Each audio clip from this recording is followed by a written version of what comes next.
welcome to our fourth episode. So we are here after one day of break for all of you to watch the previous one because that was also quite long. And I think the third one, many of you liked it and there were a lot of responses and a lot of questions after that episode. So that really makes me happy and thank you for encouraging me and my father to keep on doing this show.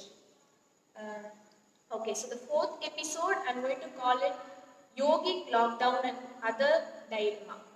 So, this deals because I was thinking of what topic to give. So, lockdown, well, I was just thinking because many people, the yoga was like in the olden days, all these people who we say did yoga, most probably we meant that they would stay in one place and not think of anything and not do anything and do only meditation and be focused on it and stay in one place. But now it looks like all of us are doing it because we are caught up in this lockdown. So that's why I called it yogic lockdown. And there are other concepts also related to this because I received a lot of questions. But there's a limit to how much I can do. So I'm having a few of them today. So my first question, trying to be a perfect wife, mother, daughter, daughter-in-law. I feel I have lost my individuality. Most of the time, I feel I am doing the right thing as it is my dharma. But sometimes when I am broken, I feel a big ego of my sacrifices. How do I deal with it? This is a question that I think is asked by virtually every woman, especially when they come into that phase where they have got married and they have had kids, and it's been a decade or two into their life. Now, I'm not a woman, so I cannot answer from a woman's perspective. But at the same time, I can answer from a human perspective. And I think one of the very special aspects of being a woman is that they have multiple roles to play, even more than men. And the role, like a Venn diagram, we have something called a Venn diagram. And Venn diagrams, they cross over each other.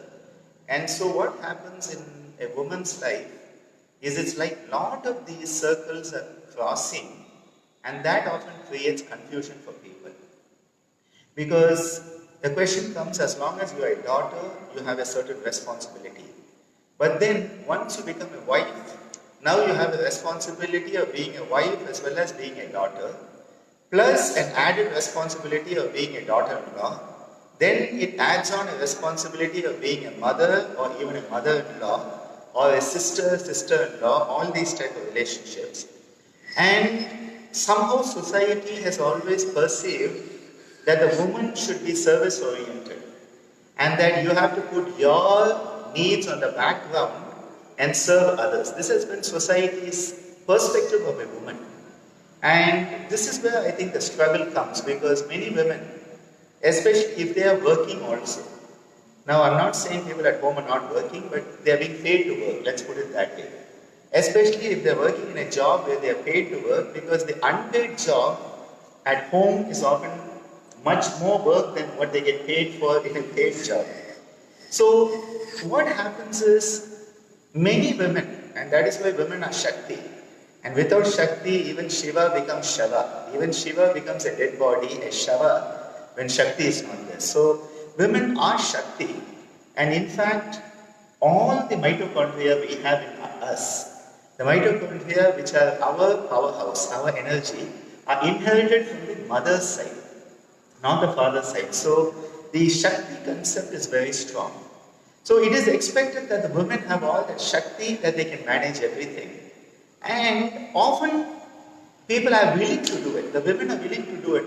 Most of the women I know in my life are willing to do it, and in fact, they do it very well. In fact, I think a very big round of applause to all those amazing women who manage all these roles with amazing skill and action.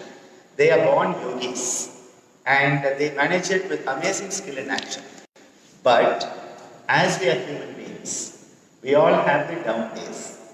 We all have those days where we start to say, oh my God, look at what has happened to my life. I've been doing all of this for my kids, I've been doing all of this for my husband, I've been doing all of this for my mother-in-law, my father-in-law, and all of that. And what have I done for myself? And then when we get into one of those poor me moods, which we all have, they call it the blues.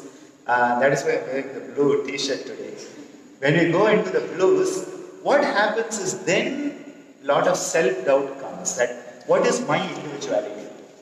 Who am I?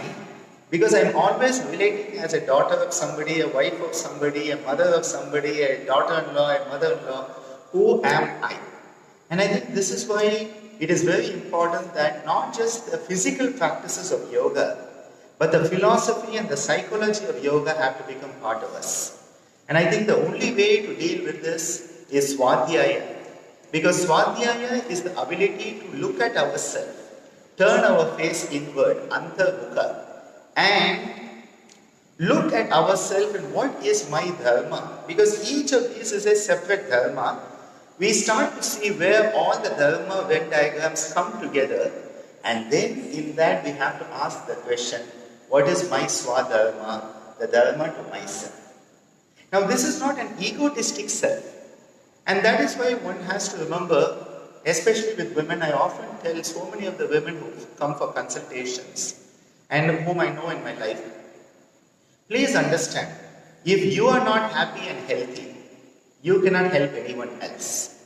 Because often I find the women, they burn themselves like a candle at both ends. And then one day they collapse. And any family, if you see the woman collapses, the whole family collapses. Because everybody has been dependent on them.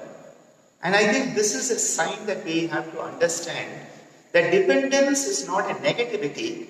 It is actually because you have that power in you. But it is our responsibility to take care of ourselves. Ask ourselves the question, who am I? And this is not one of these new age ideas where you throw everything else to the garbage and you think I am me and so I am now going to take care of my kids, I am now going to take care of my husband. That is trying to run away from responsibility. But through your kids, how can you fulfill yourself? Through your husband, how do you fulfill yourself? And through your own activities, your thoughts, your words and your deeds, how do you fulfill yourself? This is why at Yoganjali Natyalayam, a very strong component right from the beginning has been the women's class. And Tuesday and Thursday we have all these women who they pack off the kids to school, they pack the husband off to school, get the cooking done, and then they come for a class and they have the me time.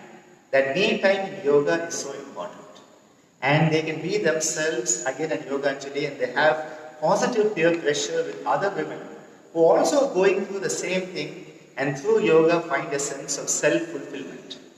We also have a Saturday-Sunday batch where the women who are also working and we paid for working. When I say working, I mean the paid for work women.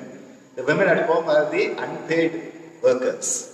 The paid for work ones, they usually come on a Saturday, Sunday, and again it's the same thing, finding that fulfillment. And I think this is so important that the concepts of yoga, the philosophy of yoga, the Bhagavad Gita, the Yoga Sutras, the Yoga Vashishta, the Thirukural, the Thirumandiram give us such wonderful teachings where we start to realize the biggest dharma is to the self, but the self is not the ego. And when you can see yourself in others, and when you can see others in yourself, you realize when you serve others, you're also serving yourself. When you help others, you're helping yourself. And if somebody gives you a good experience in life, be happy. They have taught you what to be. And if somebody gives you a bad experience, be even more happy because they have taught you what you shouldn't be. So what you should be, what you shouldn't be, you can learn from every experience. And just realize, you are being given opportunities to become the best you. That is what life is all about. Life is not a place to feel sorry for ourselves. Nothing wrong once in a while. I also often feel sorry for myself. But please remember, don't stay there. Those sorry for myself days should be small days. The happy, the fortunate, the blessings, I think those days should be the longer days. Speaking about the classes for the ladies, that's the housewife and working women in Yognat, all of them together, I think for the last 2 years in our annual day have been performing, and Amazing. there's some videos on YouTube also. So those Yes. who are interested in it can go and watch. It's the ladies' demonstration, The and the Shaktis. best one, yeah, the Yognath Shaktis, and they really did so well. Like at that age, they could bring together a tableau. They did it, and all the credits go to their teacher, Srimati Lalita Shanmugam ma'am, who's in charge of the ladies class. So just for you to know, and especially the Golden Jubilee one, they had 25 of them because it was the Silver Jubilee of Yoganjali Natyalam, that was the 25th year, so it all coincides. Okay, so my second question, how are you well versed in Tamil language and you love it for its wealth of literature? Okay. I think I know who has asked that question. And see, actually, one has to go back to my childhood because right from my childhood, very early, both Ammaji and Swamaji were very keen that I should not just learn Tamil, but I should manifest Tamil in my whole nature. So right from the beginning, I was interacting with all our children speaking Tamil, and I think I don't remember ever calling my mother as mom. It's always been Amma. With Swamaji, I think Swamaji was the word, so I don't. Appa also used. In fact, in the book he signed for me, he says Guru, friend, and Appa. He puts it that way. But usually it was more of Swamaji. So I don't remember even calling my mother in that way as mom. I think it was always Amma. And even Amma wrote a beautiful article saying the sweetest word she knew was the word Amma. Now later on she said the sweeter word is party. And that is why when you and Anand Raj call a party, she loves it so much. Whereas if you say granny or one of those crazy words that sound so, alien to, Makes you this feel culture. old. Yeah, seriously. Whereas party has a very nice tinge to it. It has a very nice emotionality and very beautiful heartfulness. So, Amma and Swamiji, because when they came to Pondicherry, they were at an age where even Amma tried to learn Tamil a lot. She had many Tamil teachers, but every time she tried to speak in Tamil, people would speak in English to her. So what happened, like she would go to a hotel and she would say, Yanakku uppu vendum. And immediately the person said, oh, you want salt. Because he wanted to show up, he knows English to her. And so the problem was, it was not possible. But both Ammaji and Swamaji, they had great love for the Tamil culture. That is why, even to this day, for Ammaji, if people, the girls wear, the pattu pavadai and the pattu pavadai or the davani or the saris, that means a lot to her, rather than, the Western clothes that the young Indians are wearing. So I think, the cultural aspect, and both Ammaji and Swamaji, they said even if we cannot learn Tamil, Ananda should get it. So I had different people teach me Tamil. We had one of my father's students, Neelamegan, who's now in a reunion. And Neelamegan sir was teaching me, and I started off with some of the Tamil rhymes, where we have like do, naikuti, tulliva, naikuti, like that. Some of these rhymes which are there. And so what happened is that the Tamil was sort of right from my childhood part of me. And then Puduvai Manikandan sir teaching me the Tamil songs. So even when I sing, the song says, Isai Padal Naniyatra Asai Kundi. It has those beautiful words that became part of me.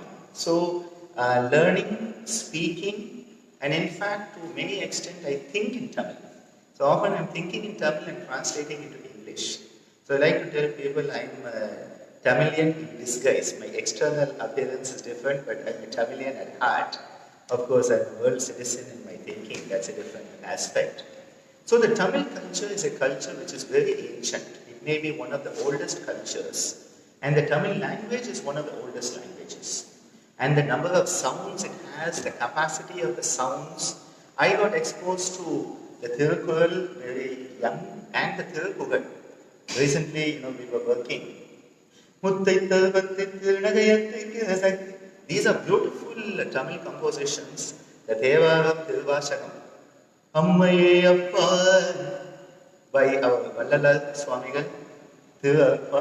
These are amazing bhakti-laden compositions that they reach the heart. So I was exposed to Tamil as a language, Tamil music, Tamil isai, Tamil as a culture, and Tamil as a spoken language. And I didn't realize how much this impacted me until I actually went to school. And as we discussed in another episode, I went to school at the age of 13, and I had been so impacted by the Tamil perspective of language that when different people speak English, they speak in different ways. So I often joke about this, and we'll have one session just on this because it's a very beautiful understanding I've developed of language. What we do is that when a Tamilian speaks English, unless they have learned, the British, American type of English and all, we think of English like we think of Tamil. So in Tamil, with one word, I can convey a whole sentence. Where are you going to come? Where are you going? Now in English you have to say, are you going or are you coming? Now what happens is in Tamil, we just say, where. So what happens is that the Tamilian in me started converting English into it. And so instead of saying, are you coming, I say, coming up. So what we have done is that coming, at the end we have, are you coming? Because in Tamil we say, variya. So coming up. And instead of saying, are you going, it becomes going up. And this was so much part of me that when I went to Bhavanani in Kodaikanal and I started talking to my friends, they used to laugh at me. Look at what he's saying, coming up, going up, what English is this? And then I realized what I was doing. So for me, this has been part and parcel. And when I started writing music, and for that I must really thank your mother, because Devasena sort of motivated me into my composing the Tamil songs. And that has been a very important part of my life, is singing my own compositions.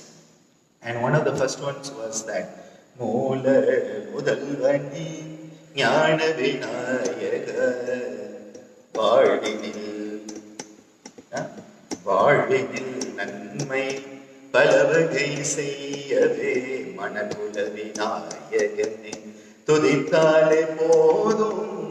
About Manakula Vinayaka, who is the Ganesha in Pondicherry. It was one of my first compositions, and the very great Vijay Bhaskar, who was a music composer in Kannada, hundreds of songs. In fact, Padma Prashantani, her grandfather, Thiruvan and Padma Prashantani's grandfather, and Mangalaka's father he was.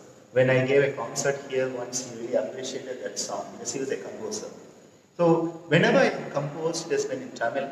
And then those songs have become dance thanks to Krishna Devi, who's my Vanthonda student fighting with me for my compositions. And so what has happened is every composition of mine became a dance item because of her pushing me that when are we going to do that, when are we going to do that. And so I think what has happened is Tamil has become part and parcel of my very soul. So I don't think of Tamil as a language. And many people I have arguments because there's a lot of fanaticism in language. And once I remember I had sung in a Tamil Isai concert series in Pondicherry 20 years ago. And at that time, my whole concert, 1 hour concert, was totally in Tamil. And I sang it. Now one of the Tamil scholars, he wrote to me and he said, thank you Ananda. He had known me from childhood. He said, thank you Ananda for singing in Tamil. Whereas many of the big Vidwans, even after we told them, they are not singing in Tamil. And in fact, at that time, there was one slip given to the very famous T.N. Sheshgopalan. He was a singer, great singer. He had come and they gave him a sheet of paper saying, Tamil paadu alladhu maanam kettu odu. It was actually a threat. You sing in Tamil or you will be chased away. And he read it on stage. He said, I've been given this slip. This is not nice to do this. I will sing in Tamil, but you don't do it this way. So the man wrote to me. He was a great Tamil scholar. And he wrote to me and said, Ananda, I'm very happy you have sung like that. So I wrote back to him. I said, I am not singing because I'm afraid of somebody criticizing me. I am singing in Tamil because I love Tamil. I am singing because that satisfies my soul. Not because of someone telling me you must sing in Tamil. And I think this is the big mistake that was made when people tried to impose Hindi in South India. that you must do it. See, the moment you tell somebody you must do it, and this happens in jobs also, I say you must do it, then people will say I won't do it. But if you say, if you do it, it will be good for you, it will be nice, people will do it. So coming back to the main topic, for me Tamil, and it's Tamil, we say Tamil, but it's actually Tamil. That ja is a very special, jagaram, is a beautiful sound in Tamil that is missed by many people. So Tamil for me is not just a language, it is the language of my soul, it is the language of my music, and I feel it is the language of culture. And I owe it to Ammaji and Somaji for developing that love in me. Because otherwise that would not have happened. They could have easily put me in a school where I would have learned to speak British and American accented English. And that would have been so artificial. For me, speaking in Tamil, Tamil பேசும்போது மனசார பேச முடியும். You can speak from the heart. உணர்வுடன் பேச முடியும். You can bring out the emotionality even more than any other language for me. So, Tamilukku amudan to பேர், they say, very true. Tamil is like nectar for me. Okay, that was nice, just to know the background and where it started. Okay, so my third question. We know you are an excellent cricket player from the third episode. Well, many know it, maybe you were studying with him in school or you were the junior, senior or friends or whatever. But most of us know it from the third episode. Are you disappointed that you did not grow up as a cricket star?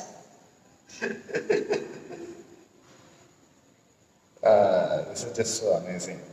In fact, it is very interesting that a couple of days back, Saiter was featured on the BBC. And one of the episodes, which is the Marigold Hotel, the reality series, we had Henry Blofield visit us.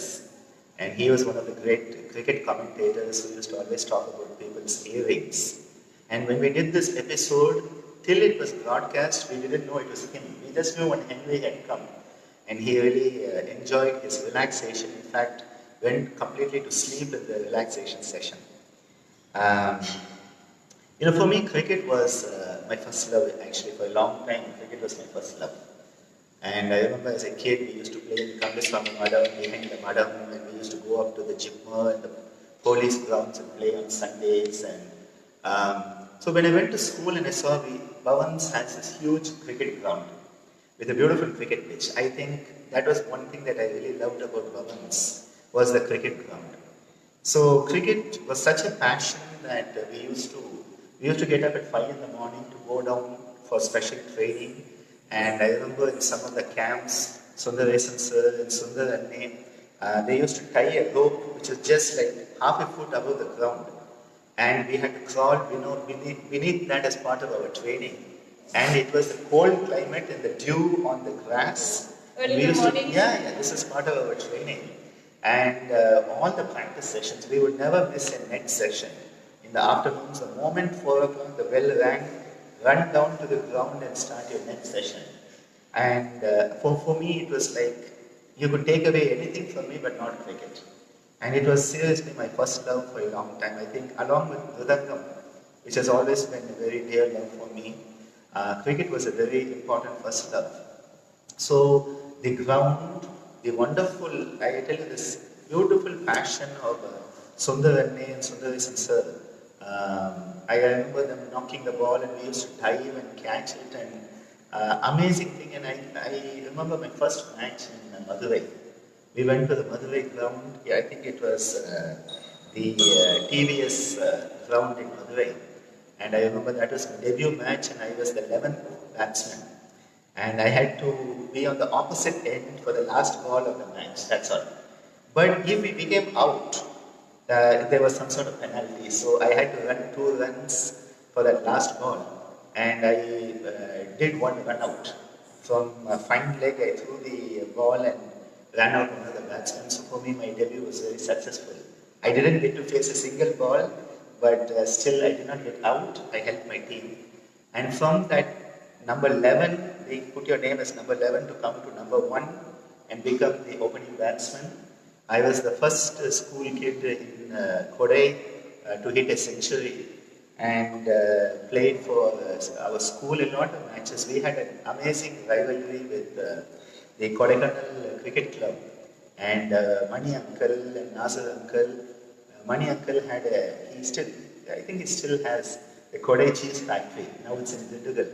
And on Sundays they would come and play matches with us. And these are all guys in the middle ages, owners of different dhabas and hotels and cheese factory, the Kodaikanal Cricket Club. And he used to tell us whoever played well this match, the next match would get, I think, 100 grams of cheese from his factory. So that was, many times I got that cheese. And beautiful. So that's why you made us to get some cheese. Yeah, cheese. That's why when I took you to Kodai, we went Yes. and tried to find the Kodai cheese factory cheese because for me that was a memory, cellular memory. So we used to, it wasn't just playing. We used to go and we used to roll the ground. And so the pitch you had to roll with this heavy roller, it was about 100 kilos. And two of us would have to put it from corner to corner, 25 feet. And this we used to do for 1 hour in the morning. Then we used to set up the cricket, the boundary, rope and the things, get everything ready, go up, have dosa, put on the whites and come and play. And it was amazing. Then, we used to go down to Dindigal, to Madurai, and the band used to take us down. We played the first division league matches there in so many of the grounds. And then we went to Coimbatore, we went to Trichy for some matches, I remember. And then Parani, there was a whole series in Parani which I remember playing. And then the highlight was once we were invited as guest players for some league teams in Madurai.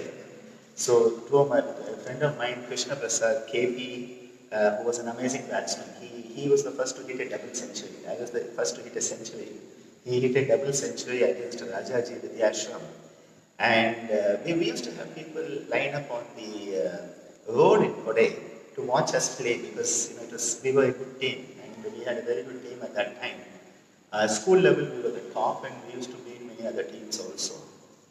So there was this deep passion, and this is a passion that I also shared with Lakshman sir, my Natya Guru. Because Lakshman sir loved cricket so much. When he was a young kid and he was in Kalakshetra with Rukmani Devi Arundel, Attai as they used to call her, he used to be always skipping dance class and music class to go to play cricket. So one day she called him and she said, Lakshman, you have to make a choice. Either you are going to learn Natya or you are going to go to cricket. So he said, I had to give up cricket to go into dance. Did he really give up cricket? He gave up cricket for the dance. Like, was he, forced to do it or No, he took the choice. He took the choice. But I still remember when we used to be in Adyar, 4th class, and we used to be having classes with him. If there was a cricket match on TV, you would not get a class from Lakshman sir. He would be watching the cricket match. And many times when I stayed with him and his family, beautiful times. Whenever there was a cricket match, we would be sitting in front of the TV watching the cricket match. Something to eat? Yeah, eating was there, but cricket was more important. See, I grew up when Sunil Gavaskar was at his peak. And Sunny Gavaskar was sort of a role model as an opening batsman. So I used to wear the cap like he wore it. He had a way of standing with the bat like this, the legs crossed. So, there was a lot of that, and there was a modeling on him. I was also a slow player, not this hitting everybody, like Shrikant, and then later on Shevak, and now all of them, Rohit Sharma, first of all, they hit sixes. We were more the slow type, Sunny Gavaskar type of players. And I used to think, because at one point for me, I thought actually many of my seniors, they said, you want to play Tamil Nadu State. And so there was an idea to play Ranji Trophy and who knows, maybe get into Indian cricket team. There was actually a desire at one point. And your Tata used to say, here I have this thousands of years of yoga tradition and my son wants to become the next Sunil Gavaskar instead of taking my tradition forward. But then, I realized that, well, if I'm going to go that path, that's a different path, and my path of life, my fulfilling path is different. So then I made the choice to come away, and after schooling, I played a bit in college, but not so much. We played more football in college than cricket actually. And then after that, nowadays I watch a bit, But I often think about it because Sachin Tendulkar and I, we have a lot of similarities, and many of my students comment on that. But I was just thinking that actually, if I had not played, maybe Sachin would not have got a chance. That is how I always tease that Sachin Tendulkar is lucky that Ananda decided to give up cricket because that was the time. But I personally believe Krishna Prasad, my classmate, my junior in Bhavans, he could have been the next. He could have been Sachin Tendulkar. That was his talent. And I still remember my wonderful opening batsman partner, Amrita Amrita from Sri Lanka, who I recently met at our reunion. We had an amazing team. Devraj, Jha, Himanshu, our fast bowler, he was our captain. Himanshu Rathore. We had Muthu Kumar, who's at Chidambaram. We had Satish Muthukumar from near Madurai area. He was an amazing spin bowler. What a team we had! What a team! I tell you seriously. Mahesh is also there, and amazing team. So beautiful memories for me. Cricket was the field. The cricket field is where I learned a lot about life. That all you can do is do your best because that one ball and you're out. You drop one catch and you lose the match. And you start to realize that every moment counts. But people used to tease me, especially your party. When she used to visit me and watch a match, she said, seriously, such a boring game. How can you guys not fall asleep on the field? And I said, it's so interesting. Every moment is interesting. But then I understand it because I think there's George Bernard Shaw.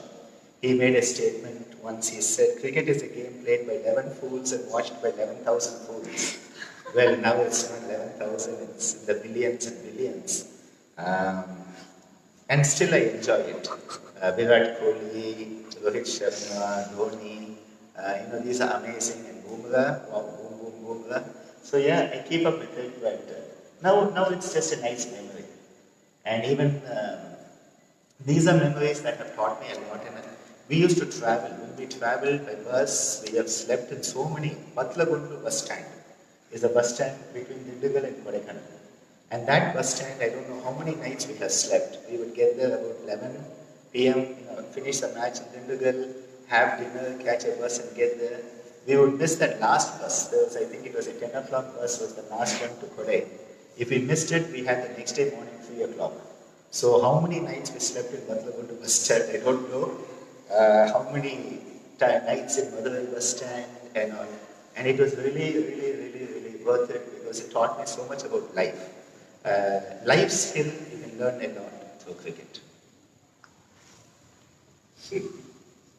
Okay, so you really got me talking a lot yes. because it was really my first love, no doubt. So you're not disappointed? Not disappointed because see, what I realized is each one of us, we have our life charted out for us. And I feel that I'm fulfilling my dharma much better the way I'm doing it right now. So, if I continued in cricket, maybe I would have found a way to fulfill it there. But I feel I am perfectly where I should be, perfectly doing what I should be, for the people I should be. So, I think at the end of the day, what matters is, are you fulfilling your dharma? And I think my dharma is exactly what I'm doing right now. Okay, so the fourth one is, have you ever faced a conflict between practice and preaching?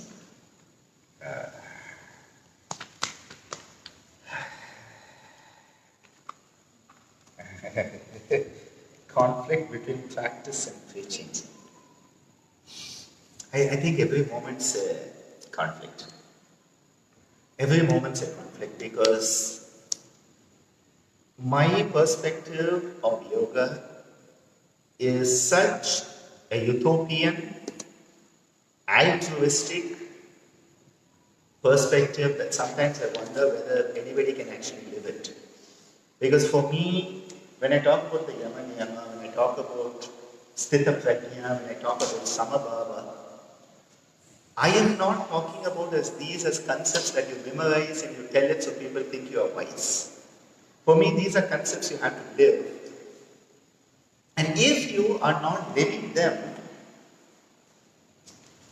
then there's a dichotomy. So I think that practice and living it have to go together, because otherwise there will be dichotomy.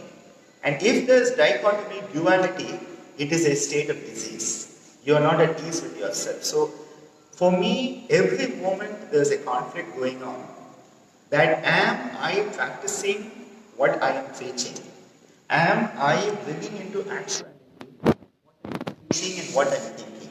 So every moment the conflict is that am I doing it?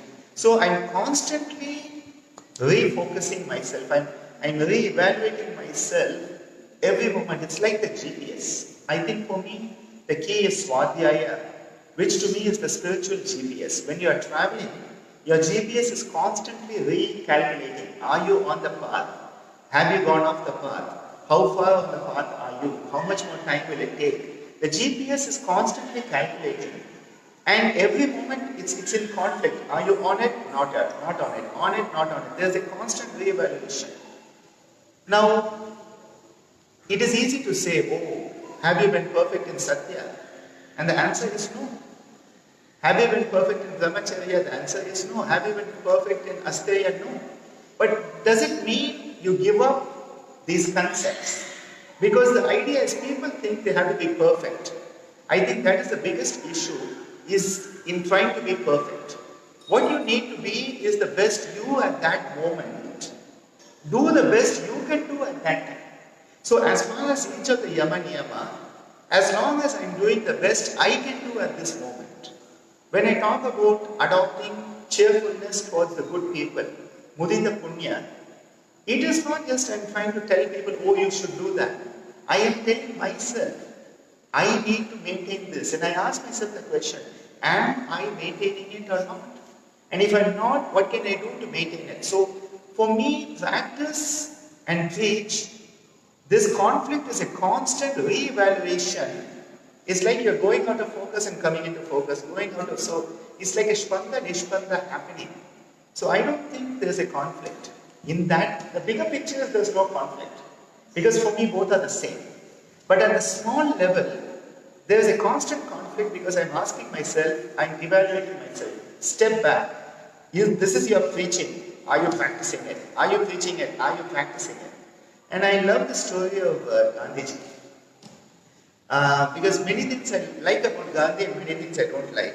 But once a woman took a child to Gandhi and she told Gandhiji, my son is eating a lot of sweets. Will you please tell him to stop eating sweets because he'll listen to you. So Gandhiji tells her, you please come after 2 weeks. She gets a bit surprised. She says, okay, Mahatma has told. So she goes. After 2 weeks, she comes back with her son. And Gandhiji looks at that boy and he says, Beta, please do not eat sweets, they are not good for you. And the woman is very stunned. She said, he could have done this 2 weeks ago. Why he made me come after 2 weeks? So she said, Gandhiji, you could have told him this 2 weeks ago. Why you made us come back like this after 2 weeks? And Gandhi said, 2 weeks ago, when you asked me, I also used to eat a lot of sweets. So if I was eating all those sweets, for me to tell that kid don't eat sweets would have been unethical. So for 2 weeks, I have stopped eating sweets. And now I am in a position that I can tell that kid, Beta, don't eat sweets. This is an amazing quality where Gandhiji wanted to be sure he was practicing before he said it.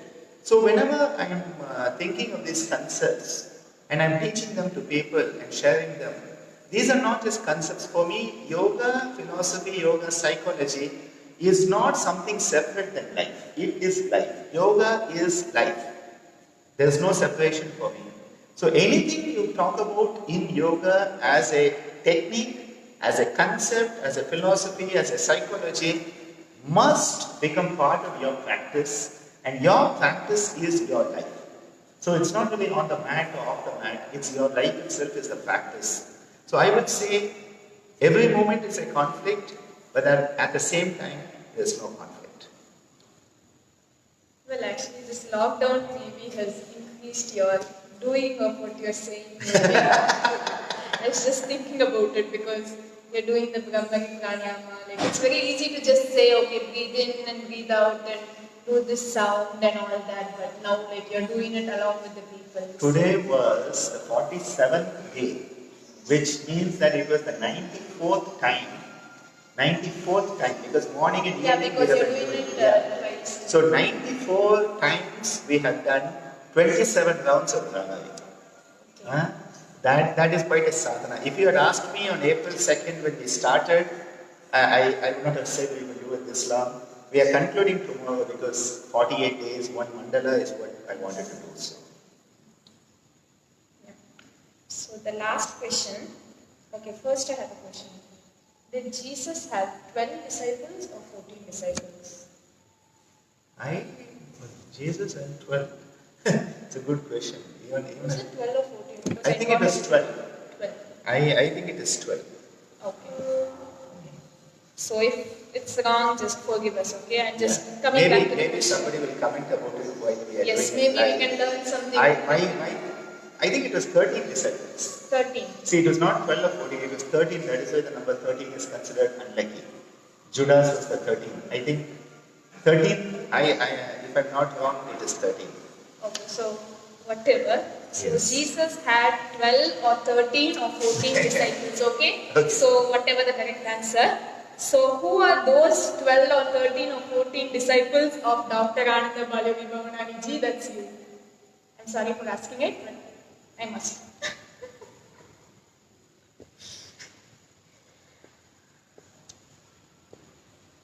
When Divya started this Tell Me Appa series, I knew I was going to get tough questions. This is the toughest question because actually I would not like to say only these because for me, every one of my students is dear to me. Every one of my students I love unconditionally. And every one of my students knows that whatever comes, even if the world stands against them, I will be with them. So it is not really correct for me to say these are the 12, 13 or 14. Now because of being with me more, some of them become a bit more special in the sense of we interact more and they become more part of my life, and so their names become more familiar. They come up more in discussions. So they become a bit more special and they start to come into a list like this, a smaller list, the top 100, the top 50, like that. But most of the time, this is also because that they are in a much closer environment. The second thing for me is, though every student is important for me, sometimes for them I may not be so important. That is another angle. And again, some of them have been given an opportunity in life to give back to me a lot. So then they become even more special than those who, they love me, but they have never tried to give back anything. Or, they have not, either that or their life doesn't allow it for them to do it. They're carried away. Something comes in. So, what I would say is that for me, of course, your mother, you, your brother, though you are not officially my students, I hope that in my life I am teaching you something. So definitely top of the chart would have to be the three of you always.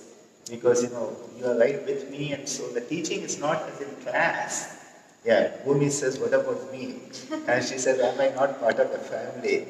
Huh? She says, you just said, Devasena, Divya and Anand, what about me? Well, then I'll have to count all the three dogs. But especially Bhumi, who wants to make an appearance whenever the camera is there. She's very... But just to, what I would say is, rather than put it in any order, what I would say is, if at any moment, middle of the night, any time of day, there's an emergency and I had to call one student, I think Dr. Balaji is the one who stands out. Because, and it's not just for me. Anybody. And he is in a position as a doctor to really help people in emergencies. So, part of it is him, part of it is He's training as a doctor that people who are in emergencies, he can be there. And when I had my pain in the chest, which I thought was a heart attack, turns out it was just basically the world won't let gastritis. you go so easily. That alone, all of us here won't allow you to go that easily. Well, that night I thought I was really having a heart attack. And the one person I immediately called was Balaji, who immediately came. We got to Jimmer, and then once that happens, you know who you can count on for that last moment. And even when Jyoti Akka's husband, Shastri sir, had an accident, it was middle of the night and Balaji was there. So I think in that way I'll always, he has that speciality. If I need two people on whom I can put my arms to rest, Daya and Reena, they always come in. And though those two, I know that doesn't matter what it is, if I say do it, they will do it. If I have to say one student who has actually been able to come to a level that if I cannot be someplace, I can send that person, it is Dr. Meena. And if I cannot be there, I know that she will make sure that I am not missed. Because when she talks, when she teaches, it's basically me coming alive to her. Because I've seen that, and it is one of those relationships where when she teaches, she starts to channel me. That is definitely there. Now these are people who are right close. When it comes to the dance, Krishna Veni has to always be there because she is the one who seriously she has been the codifier of my dance teachings. And even now, more than 30 videos they have put together of all my dance compositions, doing a wonderful series with Vidya, Soumya, Balasundari, Anurupa and all, on the mudras, the viniyogams and all. So I would say when it comes to the dance, Krishna Veni and the senior girl team, which is Soumya, Vidya, Balasundari, all of them have really brought that. And I must not leave out Kanimuri, because Kanimuri, being with me from her childhood, really has imbibed a great devotion for the Parampara. For her, Kamli Swami especially is very, very special for Kanimuri. And I consider, when I talk about people like Kanimuri, when I talk about Veena, I consider them my spiritual daughters. That is the relationship I have with them very deeply. The risk now in naming like this, I may miss somebody who's very important, but anyway, I'm taking the risk.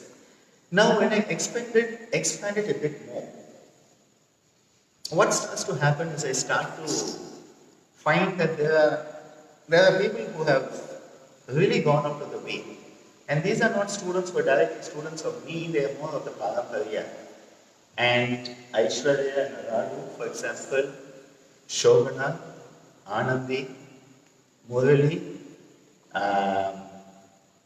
Gargi in New Zealand, Giriraj in South America, Sangeeta, I cannot forget Sangeeta, the mad Italian, who she made sure that the Yoga Sutras baby and the Saraswati Pearls baby came through. I owe Sangeeta a lot because that Yoga Sutra book, that CD and Saraswati Pearls would not have happened if it had not been for Sangeeta. And really someone who really pushed me to do my best in that. And that CD, I think I always remember very specially because I had your mother, I had Dr. Meena, and I had Sangeeta with me chanting. And that chanting really, it's so powerful. We had some amazing experiences while recording it also. But whenever I listen to it, it's just amazing energy, I must say. Then, there are many of my father's students, Swamiji students, Ammaji students, who for me have become very close. And in that way, I have been very blessed with, people like Margot Hutchison in Australia, who, despite being so much older than me, gives me so much love. We have Sridevi in Switzerland, my whole Italian family, with Triyananda, with Atmananda, and the whole family there, my Italian family. My wonderful Berlin yoga family with Lata, Prema, with Vijaya, Markandeya, that whole group, Arpana and all. And then my dear Shankara, who was in Italy, now in Germany. Michael Deslipi, who Yogacharya, who has really contributed so much through our website. He is the one who set up our website for the payment portal, for the books, and keeps the ashram going through the income that comes from all the e-books and books and DVDs. So it's been wide like that, and so for me it is very difficult to narrow it down. But most of the names I have said are names of people who they have also given back to the Parampara a lot. And these are people who come back, everyone who comes back and teaches, like Kathy Davis of the UK. This year especially was very yes. special. She was here for more than 1 month. Yes. That was really helpful. And Kathy, the extra month that was she was here, and Kathy has given a lot back. Alan and Kathy. Similarly, Lata. Similarly, Vijaya, Anandi, Shobana. These are people who have given a lot back by coming and teaching in the 6 months. Murali, of course. And along with this, there have been people who are more friends and became students like Maxine in London, who though she is primarily a student of Tiwariji and Kaivalidama, has a great sense of oneness with the teachings. And then there are so many people, thanks to my dear Joseph Lepage and the integrative therapy yoga family, who brought me to Kripalu and all the students there. So, the thing is that it has been expanding in multiple dimensions. But those who are in Pondicherry, those who are in connection with us, and again for me, Shrikant in Canada, Aishwarya's brother, really a very important part of my yoga family in that way. And these are people who are constantly supporting our work also. And it is very important because these are times where the support, Kalavati, how can I forget? Yeah, I was actually super. I was looking out for super. it. I told you the danger is like one whole group, that whole UK sort of went off the map in that moment. But Kalavati in Wales, and then Jnanadev and Deepika also in Wales, I think again they will be top of the list. And again, the opportunities through Kalavati at a home studio, the Yoga Satsanga Ashram of Jnanadev and Deepika, how many opportunities for me to teach and reach more people. And they are spreading Swamiji's teachings through the correspondence course, running different training programs. So definitely the UK component, I would say, has been the UK yoga family, and because of Kalavati, Jeremy, that they, the whole group who are there, that the whole group's an amazing group, my loving family there. Kalavati has really contributed a lot. I really appreciate the amount of effort she has made. She did her training along with Aishwarya and Shankara, and that was the year of the Millennium Meet. And then came back the next year when Devasan and I got married. So, from that time, and in fact, I think the first mobile phone I had was given by Kalavati. Yeah, it was a huge mobile phone just before my wedding. And that is because I think at that time her father or mother, they had a mobile shop. And it was one of these crazy huge phones. So she has been back so much. And again, because of Kalavati, Aishwarya, Giriraj and all, what we now have is also this next generation where you have had, you have had the next generation with Keshavan and Hamsa, you have with all the three wonderful kids, Sid, Krishna and Mahadev or Jnanadev, and then Govind and Ganesh, and then Shankar Das and Anandivya. In fact, they gave her the name Divya, Anandivya, because of your name. And this whole next generation of sort of the yoga family. So we started off with the question 12, 13, 14.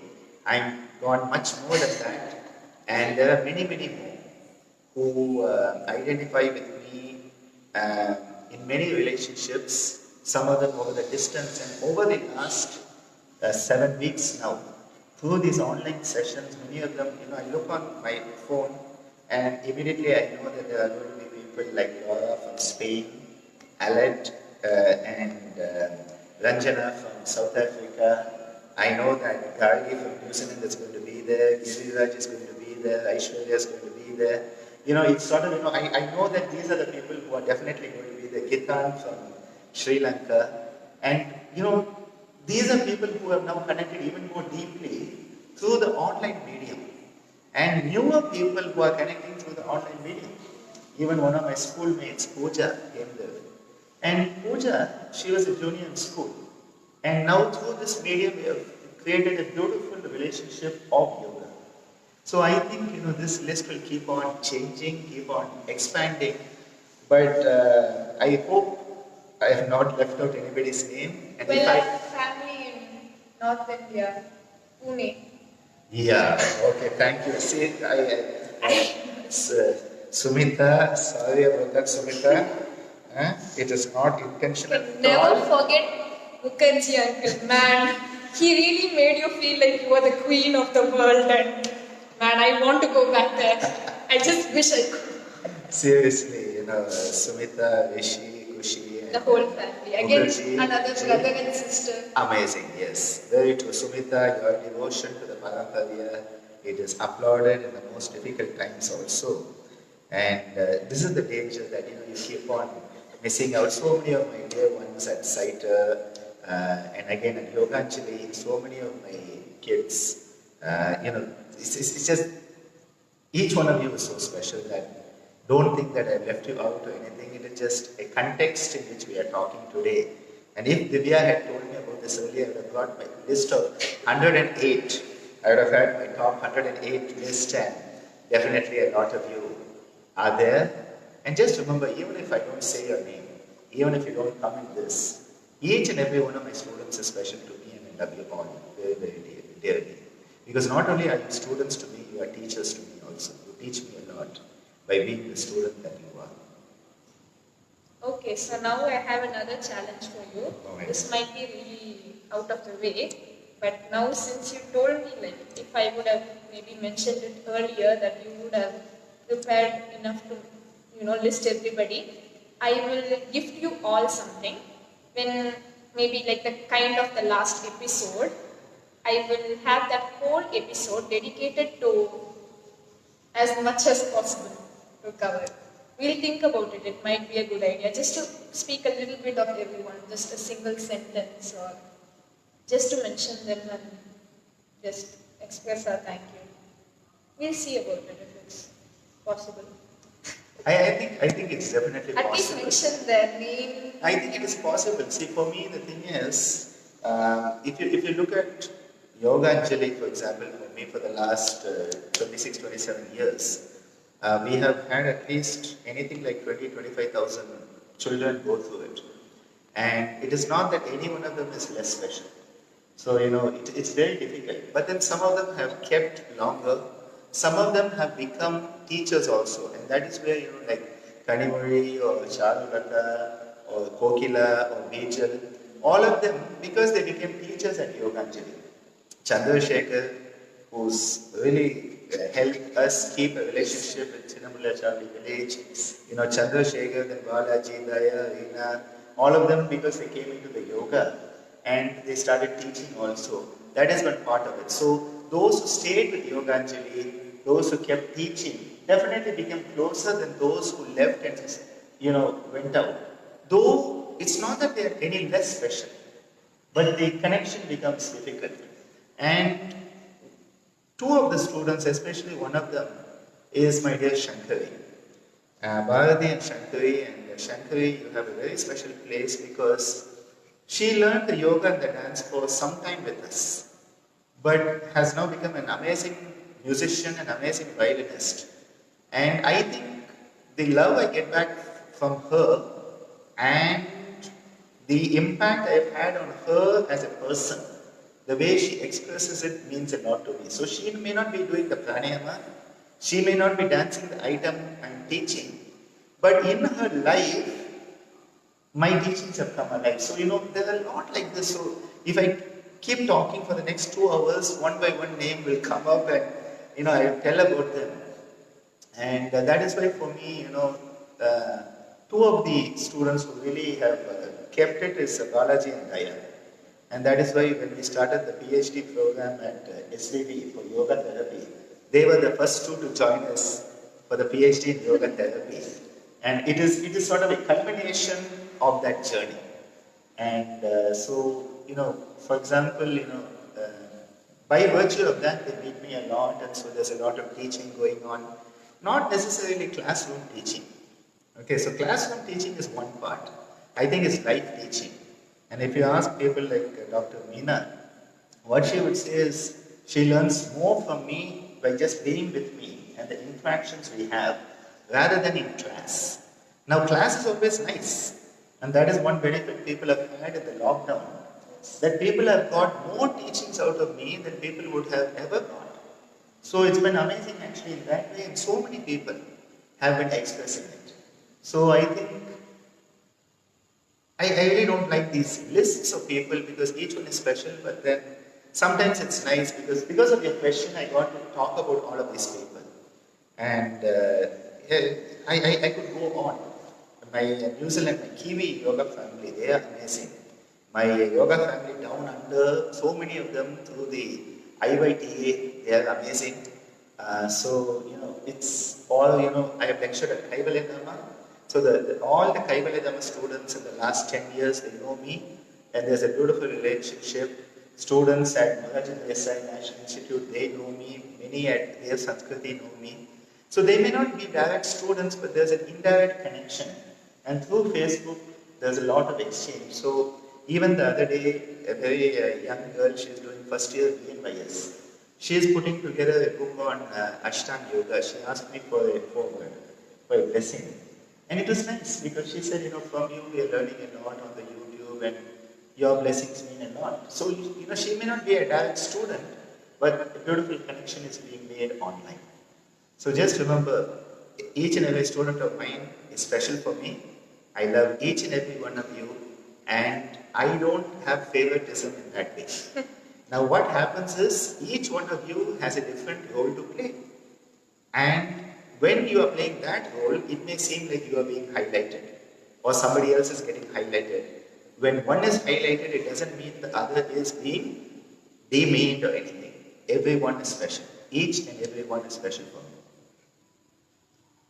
Well, I think this session has really been a real washout for you. I think you need 1 day rest. So, okay, 1 day holiday, and we'll move on to the next one. Thank you for giving me the time to think and prepare for the next round of questions. Okay, so usually at the end, I just thank the people who have sent the questions. It's just a gesture of gratitude, thanking you for considering this as something to, like sending your questions. It really means a lot. So thanking Reena ma'am, Doris ma'am, Nalini ma'am, Dr. Balaji sir, and Soundara Rajanji. So thanks to all of you, and many others had sent me questions. But you see, these 5 questions itself were, really out. So I'm sure it'll be done soon. Keep the questions coming. We'll find an episode for all of them. That's why you see today itself it became other. So it already moved on to, I couldn't give a single topic for it. But thank you for considering this, and it's really been nice to see the appreciation and all the comments. They really mean a lot, and reading each one of them, and thank you for making me feel happy, and even if I'm, because of the lockdown, I might jump out into, the bad mood because I am still a teenager. Still I am 16 going on 17, okay? So still the teen is there in my life. But I'm trying to, keep that down, suppress it, and trying to come out of it as much as possible. And all of you are helping me. So thank you, and keep watching. We'll be back to you soon. Okay? See you soon.